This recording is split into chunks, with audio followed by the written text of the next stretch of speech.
사랑하는 한남교회 교우 여러분, 우리의 출입을 지켜주시는 하나님의 이름으로 안부 인사를 드립니다.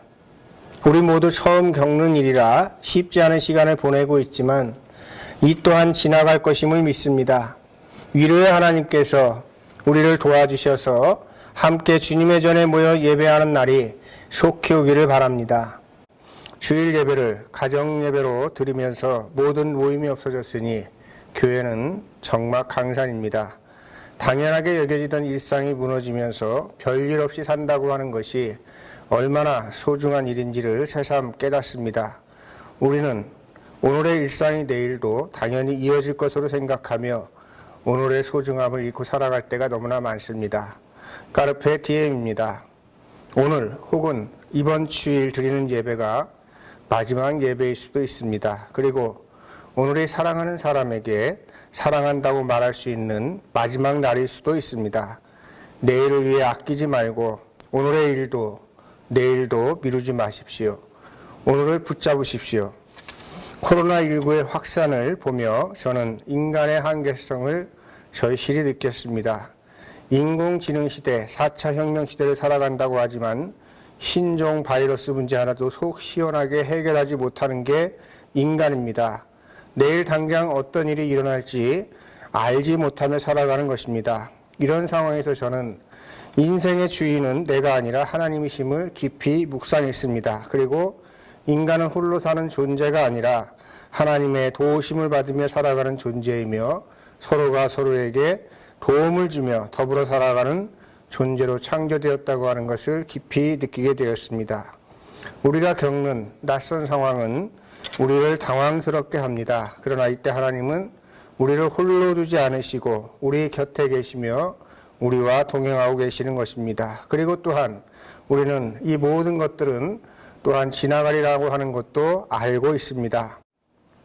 이번 주에 매봉산에 오르며 보니 산수유 꽃망울이 제법 노란 빛으로 피어나고 있었습니다. 작은 연못에는 맹꽁이도 있었고 개구리 알도 제법 많았습니다. 전염병인 기승을 부리든지 말든지 봄은 오고 있었던 것입니다. 우리도 힘든 시간을 보내고 있지만 봄이 오는 것처럼 교우들이 함께 예배하는 날도 곧 오게 될 것입니다.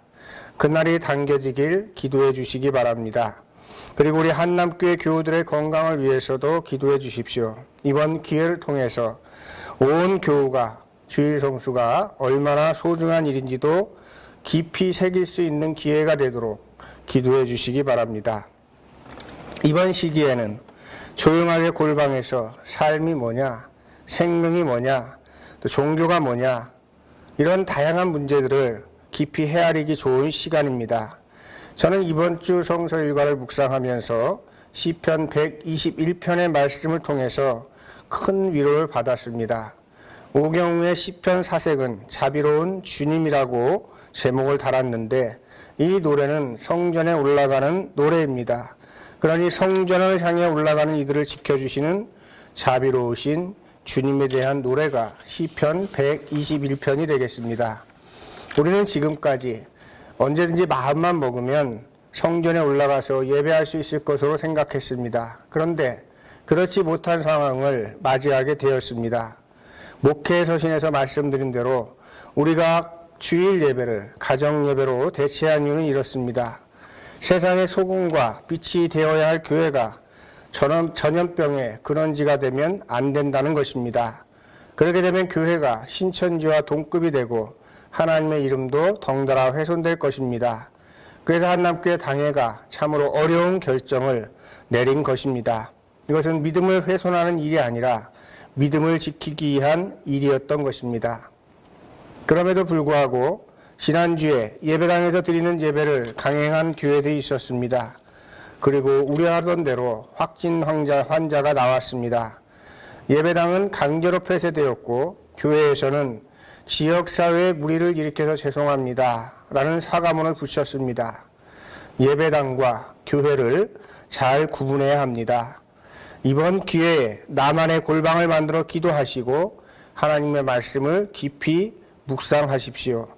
그 골방이 바로 교회라고 하는 것도 기억하십시오. 그리고 그 골방에서 깊은 묵상으로 깨어있는 것도 힘든 시기를 극복해가는 지혜로운 방법이라는 것도 잊지 마시길 바랍니다. 나만의 골방에서 삶의 문제, 생명의 문제, 하나님, 종교, 기독교, 교회를 깊이 묵상한다면 오히려 이 고난의 시간들이 우리 신앙의 디딤돌이 될 수 있는 귀한 시간이 될 것입니다. 사순절 둘째 주일의 성서일과는 이렇습니다. 구약 성서일과는 창세기 12장 1절에서 4절의 말씀입니다. 아브라함에게 하나님께서 고향과 친척과 아버지의 집을 떠나 내가 내게 보여줄 땅으로 가라 명령하시고 그 말씀에 순종한 아브라함에게 하나님께서 복을 주시겠다고 약속하시는 내용입니다. 오늘 본문으로 삼은 시가서 시편 121편의 말씀은 이렇습니다. 성전에 올라가면서 눈을 들어서 산을 보는 중에 나의 도움은 천지를 지으신 여호와 하나님께로부터 온다라고 하는 것을 깨달았다는 것입니다. 그 깨달음 속에서 인간이란 존재는 하나님의 도우심이 반드시 필요한 존재라고 하는 것을 고백하는 신앙이 담긴 노래가 바로 시편 121편의 말씀입니다. 서신서는 로마서 4장 1절에서 17절의 말씀입니다. 아브라함이 믿음의 조상과 복의 근원이 된 이유를 설명하면서 행위가 아닌 믿음으로 구원을 받는다는 칭의론을 설명하고 있는 것입니다. 아브라함이 고향을 떠난 것처럼 행위로 구원을 받는다고 믿고 있는 율법주의자들은 문자적인 율법주의에서 떠나야 비로소 구원을 받을 수 있다라고 이야기를 하고 있는 것입니다. 복음서는 마태복음 17장 1절에서 9절의 말씀입니다. 잘 아시는 바대로 변화산에서 있었던 일입니다. 변화산에서 예수님의 얼굴이 해같이 빛나고 옷은 빛과 같이 휘어졌습니다. 그리고 예수님께서 모세와 엘리야와 더불어서 대화를 나누십니다.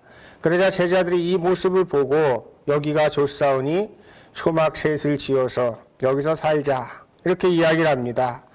그리고 이번 주는 좀 특이하게 요한복음 3장 1절에서 17절의 말씀이 추가되어 있습니다.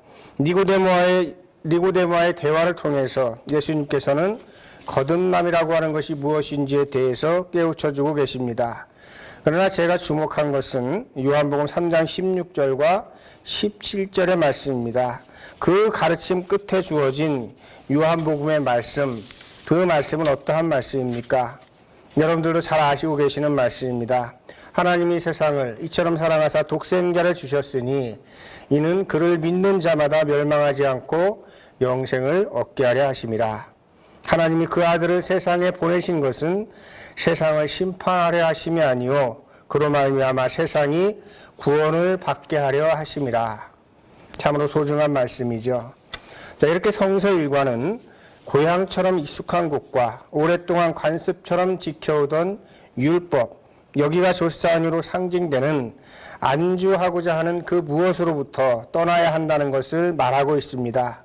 심지어는 하나님의 아들이신 예수님조차도 이 세상을 구원하시기 위해서 하늘을 떠나 이 세상으로 오신 것입니다. 이런 관점에서 성서 일과의 맥락을 생각해 보면 시편 121편의 말씀도 자연스럽게 연결이 되는 것입니다. 여호와는 너를 지키시는 이시라. 너의 출입을 지금부터 영원까지 지키시리로다. 이런 구원의 역사가 이루어지려면 떠남이라고 하는 것은 필연적인 것입니다. 그렇다면 우리는 무엇으로부터 떠나야 하겠습니까? 우리가 떠나야 할 고향과 친척과 아버지의 집은 무엇입니까? 어디론가 떠난다는 것은 낯선 길을 걸어가는 것과 같습니다. 진리는 낯섭니다.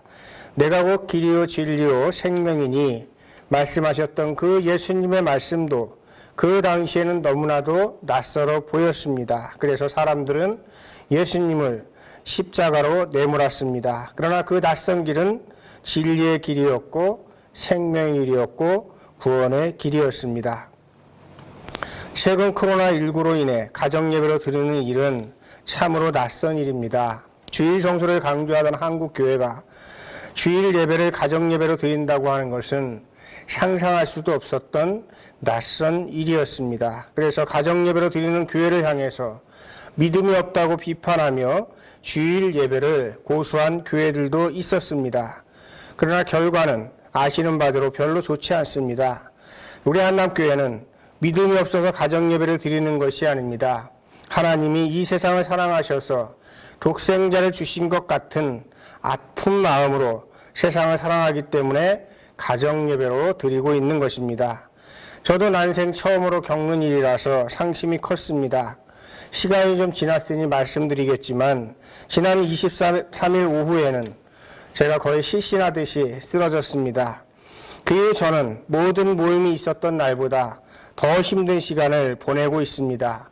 참으로 낯선 선택이었고 교회 재정도 많이 어려워질 것이고 다시 본래대로 회복되기까지는 시간이 많이 걸릴 것입니다. 그럼에도 불구하고 저는 우리 한남교회가 내린 결정이 우리 지역사회와 교우들을 위해서 올바른 판단을 한 것으로 생각합니다.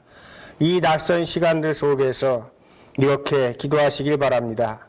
실족하지 않게 하시며 그늘이 되어주시며 모든 환난을 면하게 하시며 우리의 영혼을 지켜주시는 하나님께서 우리의 출입을 지켜주십시오. 이제 말씀을 정리하도록 하겠습니다. 이번 주 성서 일과의 주제가 떠나는 것과 관련이 있다고 말씀을 드렸습니다. 그런데 또 하나의 공통점이 있습니다. 그것은 바로 산이라고 하는 공통점입니다. 산은 조용하고 영성을 일깨우는 곳입니다. 산이 갖는 상징성은 무궁무진합니다. 시편 121편 성전에 올라가는 노래라는 제목을 통해서 그 의미를 생각해 봅니다. 산을 오를 때 한 걸음 한 걸음 올라갑니다. 굉장히 힘들죠. 그러나 정상에 도달하면 오롯이 산에 오른 이들만이 누릴 수 있는 큰 기쁨을 누리게 되는 것입니다. 저는 신앙도 산을 올라가는 일과 다르지 않다고 생각합니다. 한 걸음 한 걸음 성숙한 신앙을 위해서 힘쓰는 일은, 올라가는 일은 너무나 힘듭니다. 그러나 그 끝에 어떤 것이 있음을 알기에 우리는 그 길을 걸어가고 있는 것입니다. 락항은 이것을 주의상스라고 하는 단어로 표현을 했습니다.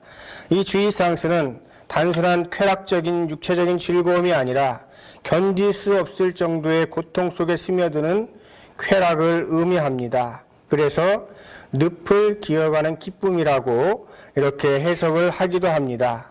지금 당장에는 우리가 고난의 골짜기를 걸어가지만 우리 하나님께서 지켜주실 것이라고 하는 확신, 그 도움이 하나님께로부터 올 것이라고 하는 확신, 그것으로 우리는 기뻐하며 살아갈 수 있는 것입니다. 그러므로 우리가 가정예배로 드리는 이 시간들은 주의상스의 시간입니다. 사랑하는 한남교회 교우 여러분, 속히 뵙고 싶습니다. 이 낯선 고난의 시간도 곧 지나갈 것입니다. 이 시간이 다 가기 전에 각자의 골방을 만드셔서 신앙과 삶에 대한 근원적인 묵상을 하는 귀한 시간을 가지시길 바랍니다. 우리의 도움은 천지를 지으신 하나님께로부터 옵니다. 그러므로 지금의 어려운 상황을 디딤돌로 삼아 이 나라가 더욱더 성숙한 사회를 만들어가고 온갖 사이비적인 것들을 청산할 수 있는 기회로 삼아가길 기도해 주시기 바랍니다. 다음 주에는 꼭 얼굴을 마주하며 예배하고 싶습니다. 한 주간 내내 여호와께서 여러분의 출입을 지켜주시기를 축원하면서 말씀을 마치도록 하겠습니다. 우리 함께 거듭기도 드리도록 하겠습니다. 천지를 지으신 하나님, 인간들의 욕심이 바이러스가 창궐하는 세상을 만들었습니다. 교회가 소금과 빛으로 살지 못해 사이비가 득세하는 세상을 살아갑니다. 시리에 빠진 청년들을 교회가 위로해 주지 못해 방황의 길로 접어들었습니다. 주님, 우리가 겪는 모든 일들을 주님께서 우리에게 주신 디딤돌의 시간으로 삼게 하옵소서. 가정마다 도움이 되셔서 한 주간 힘차게 살아가게 하시고 이 나라를 불쌍히 여겨주셔서 전심으로 회개하며 주님만 바라보는 이들을 보아서라도 우리를 구원해 주옵소서. 예수님의 이름으로 기도드립니다. 아멘.